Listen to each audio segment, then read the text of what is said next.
सचिन शर्मा जी पंजाब से। हाँ जी। गुरुदेव भगवान आपके चरणों में कोटि कोटि प्रणाम। गुरुदेव, अन्य युगों में कई तरह के चमत्कार होते थे। अपने शरीर का आकार बदल लिया जाता था, कभी भी कोई गायब हो नहीं जाता कि था। ऋषि महात्मा अन्य युगों में चमत्कार सबके नहीं होते थे। जो उस प्रकार की सिद्धि प्राप्त करते थे उनको होते थे। सबको होते थे क्या? अब आजकल की साधन ही नहीं उस कोट की। नहीं, पहले जैसे सुनते थे कि ऋषियों के पास उनके मार्ग भ्रष्ट करने के लिए अप्सराएं भेजी जाती थी। सुना है आपने? अब जरूरत ही नहीं। समझ रहे हमारी बात? आजकल मन के अनुसार ही चलना है। शास्त्र, गुरु, संत, साधना।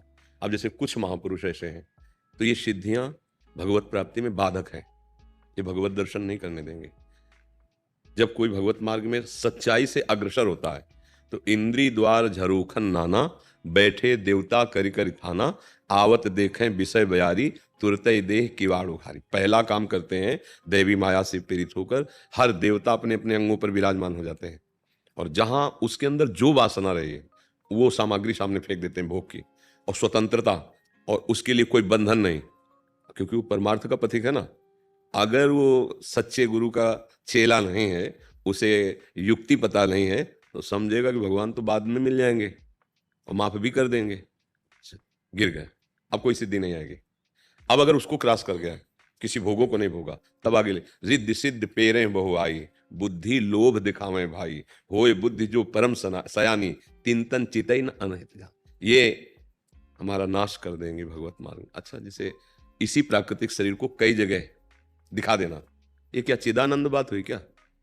ये तो जादूगर भी दिखा सकता है, काट के नहीं दिखा देता। कई कितने जादू ऐसे आश्चर्य में। ये कोई जादू, ये सिद्धियां जैसे एक पर्वत में प्रवेश कर गया, एक ही समय में कई जगह वो बैठा हुआ है, दिखाई देगा सिद्धियां हैं, लेकिन उस सत्य वस्तु की जो परम बोध प्राप्ति है वो रुक गई। होय बुद्धि जो परम सयानी, तिंतन चितई ना नहीं जानी। इनसे हमारा अनहित हो जाता। हमारा जो भगवत प्राप्ति, जो मोक्ष पद, जो ब्रह्मबोध, ये रुक जाए। तो जो मार्ग के पथिक सच्चे हैं वो इनको क्रॉस कर जाते हैं। आता है जैसे आपकी जो योग्यता है उसके अनुसार आपको पुरस्कार मिलेगा ना, वो सुन नहीं, नहीं अंदर आता है। नहीं, हमारा लक्ष्य प्रभु की प्राप्ति है। सब उसको ज्ञान है, एक सेकंड में आपका एक्सरा करके बता सकता है। ऐसी सब ज्ञान, प्रयोग नहीं। ऐसा थोड़ी क्या है नहीं। अगर कहीं विषम परिस्थिति पड़ी या कहीं विशेष, जैसे भरद्वाज जी से समस्त सिद्धियां थी, कभी प्रयोग नहीं किया।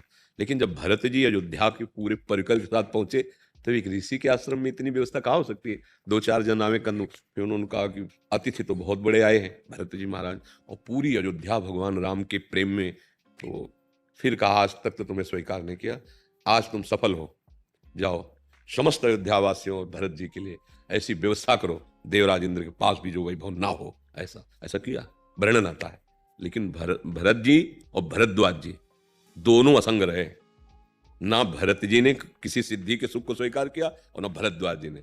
अयोध्या वासियों की ये दशा थी। अब चूंकि महामहिम सिद्धियां है, ये दशा थी कि कभी इधर ललचा जाता मन तो कभी भगवान के वियोग में हाराम करके रोने लगते थे। लेकिन भरत जी और भरद्वाज जी, तो ये जो जैसे बहुत सी सिद्धियां होती छोटी मोटी ऐसी, भगवत प्राप्ति बड़ा लक्ष्य। जो भूमा सुख का अधिकारी बनना चाहता है वो अल्प सुख का त्यागी होता है। ये सिद्धियां भी तो अल्प सुख प्रदान करने वाली है। जो आगे बढ़ता है तो फिर अणिमा, महिमा, गरिमा, लघिमा, ये सिद्धियां भगवत प्रदत्त होती हैं। ना चाहते हुए भी उसका वैभव, उसका तेज, उसका यश, उसका प्रकाश, वो चाह नहीं रहा, वो अपने आप होता है, अपने आप हो रहा है। जैसे पुष्प में सुगंध आ जाती है तो भौरे अपने आप आ जाते हैं, वहां कोई चिट्ठी या कार्ड थोड़ी भेजा जाता है। वो भागवतिक होता है, उसकी स्वेच्छा नहीं होती है। अगर स्वेच्छा से सिद्धियों को स्वीकार कर ले तो उसका भगवत मार्ग रुक जाएगा। आप समझ पा रहे? और कुछ प्रश्न? भवसागर से मतलब पार पाने का यही उपाय है, राधा नाम जपने। भवसागर से एकमात्र भगवद आश्रय लेकर कल यही चर्चा की थी कि प्रायः जैसे लोगों का भाव होता है कि हम किसी चमत्कारिक के पास जाएं और वो हमारा तत्कालिक दुख है। जैसे आप किसी समस्या में, हर व्यक्ति कोई ना कोई समस्या रहती है कि उस समस्या से मुक्त हो जाए, तो हम कहते हैं कि ये सब कुछ नहीं है, जैसे हम कहते हैं ना, तो उसका हमारा भाव नहीं समझ पाते लोग। भैया, हमारा मकसद ये है कि तुम एक टहनी छोटी सी काट दी, मान लो बहुत समर्थ हो, पर वो अभी चार वहीं से और किनके निकलेंगे और पूरा वृक्ष है। हमारे दुखों की निवृत्ति हो गई क्या? दुखों की निवृत्ति के लिए हमें पूरा वृक्ष उखाड़ना पड़ेगा जड़ से। भव रोग की अचूक औषधि, मामे वे प्रपद्यन्ते, माया में ताम तरंति ते। नाम लेत भव सिंधु सुखाही, करो विचार सुजन मन माही। अय सुजन, मन में विचार करो, भगवान नाम लेते लेते सारे पाप नष्ट हो गए और भव समुद्र सूख गया, आवागमन से मुक्त हो गए निरंतर नाम जपने से।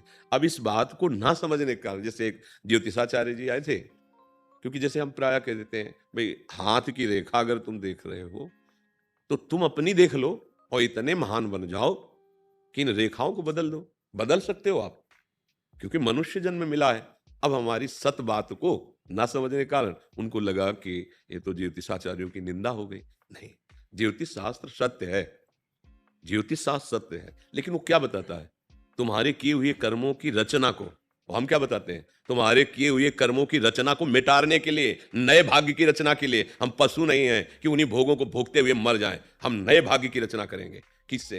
राधा राधा राधा राधा। अब क्या है कि जितनी बुद्धि उतना समझ में। फिर वही आए थे दर्शन करने और कहा कि मुझे क्षमा कीजिए, मैं आपकी वाणी को जब सुना आगे चल करके कई बार, तब मुझे समझ में आया भाई परमार्थ के पथ में कोई हमें गाली देगा, कोई हमें नमस्कार करेगा, ये तो संसार।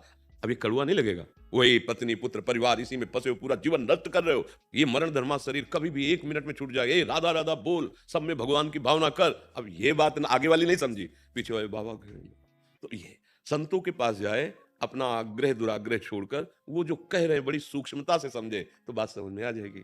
अच्छा, अब हमारे पास आए किस लिए हो? कुछ अध्यात्म की बात तो सुनने आए हो।